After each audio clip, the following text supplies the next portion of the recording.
Hi, Lux. Now you did the SBA, you selected your supplier, and you want to continue and to purchase the things on with this supplier. For this example, we have a very simple purchase, but you know with your experience that sometimes it's more complicated than it is in the example. For example, for one purchase, you will have several orders to make during the project. For example, okay, let's speak about wheelchairs. The PSR can be about 100 wheelchair. You know that at the beginning of the project you need 20, then 20 other, then 20 other, and you don't want to make one contract with one supplier for the whole duration of the project. One order to the supplier, sorry. So what you can do is to prepare several POs, make one contract and repeat orders, we call it. So for that, you will need to have several purchase order. The second solution is also that for one PSR, you can have different markets and for that, different suppliers themselves. Or for one kind of market, you can select different suppliers to ensure that you will have the available quantity when required. So for that, for those reasons, you can require several POs. So what you can do is to create other POs on the same file. So you will see POA, sorry, with the reception node A, POB with the reception node B. Why did we attach the reception node to the PO? Because we consider that for one order, there is the reception. But we can have, as we said for the PO, that we can have several PO for one PSR. We can have several reception for one PO. We can make one order and request the supplier to deliver a first part of the order very fast and the second part when he has it in the stock. For that, we can do the same, and on the reception, we can add reception note at the same on the same PO. Okay, let's consider that we have a very simple very simple purchase order.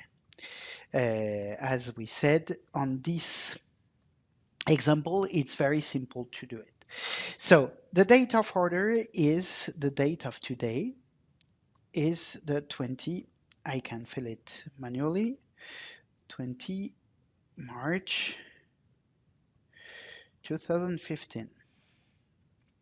Purchase base is still Manila, and the guest house is here.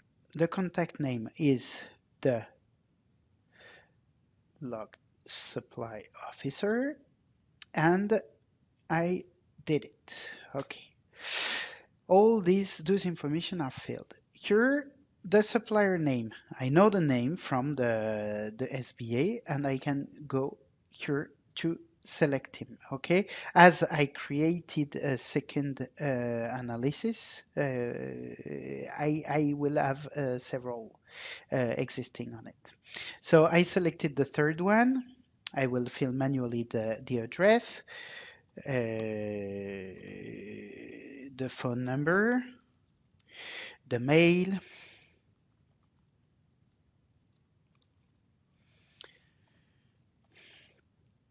and the contact name.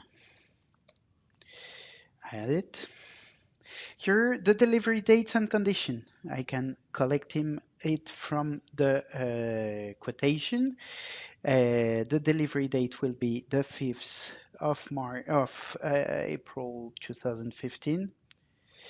The delivery mode will be by road. The delivery place will be HI office in Manila. Payment deadline required from the supplier is coming from a negotiation you had with him. So it will be the 9th of April 2015. I add the information. Then delivery address basically will be the same as the office because I decided it like that. Okay, the billing address sometimes is different than the delivery address, and I can select it. Okay, now you see that it's not pre-filled. Why? Because I told you that sometimes you will not have all the information coming on the same, all the information from the PSR on the same PO. So here I have all the information reported. I don't care about the budget now. The origin of goods, I don't care for this example. The Philippines, we can say Philippines. And the observation, I don't care. I add a next. Be careful if you previous or next, you do not add the lines. The unit value, sorry, is VAT or no VAT. So unit value, I will say 500. And it is with no VAT.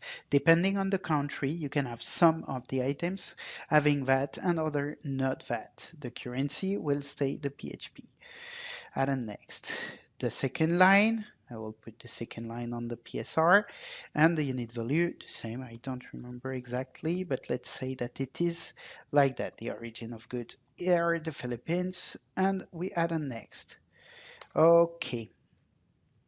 So here, most of the information are on it. So as you see, if I want to fill it manually, I can change that and know that here, and to be able to have the PO in the correct form for the supplier. So let's say that if I pay him excluding taxes, he has to show me the information about the exclusion of taxes. Here you will find the information field written about the amount of the PO. Here you will fill manually the name, the date, the signature, and all the things, and do that. If I would have filled only one of the line, I do that, I clear the line, and I arrive on it with one of the line. If I want to print it and to send it to the supplier, it's not very correct to have one PO with several lines and only one line I want to order from him. At the moment of the printing, you will see that it will be cleaned with only the lines with information on it. So the supplier will receive and only the information he requires. Now I click on the reception node and I see that I have only the pens here appearing because I deleted it from the PO here. Okay, on the reception node, I will make appear, I will see the two lines appearing.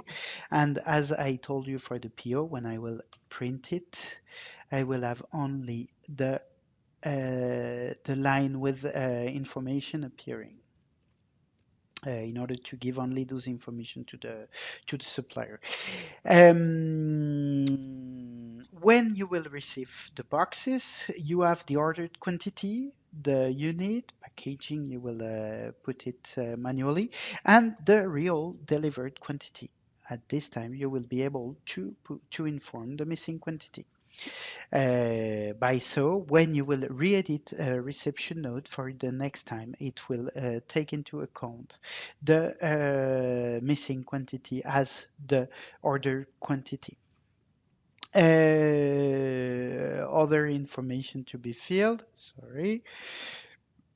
Sender, carrier was the supplier name. Here it's information to be filled with the supplier. The recipient, so the day of the reception, you will inform those points, and that's all. Okay, now we received most of the goods and we will have to finalize the purchase file.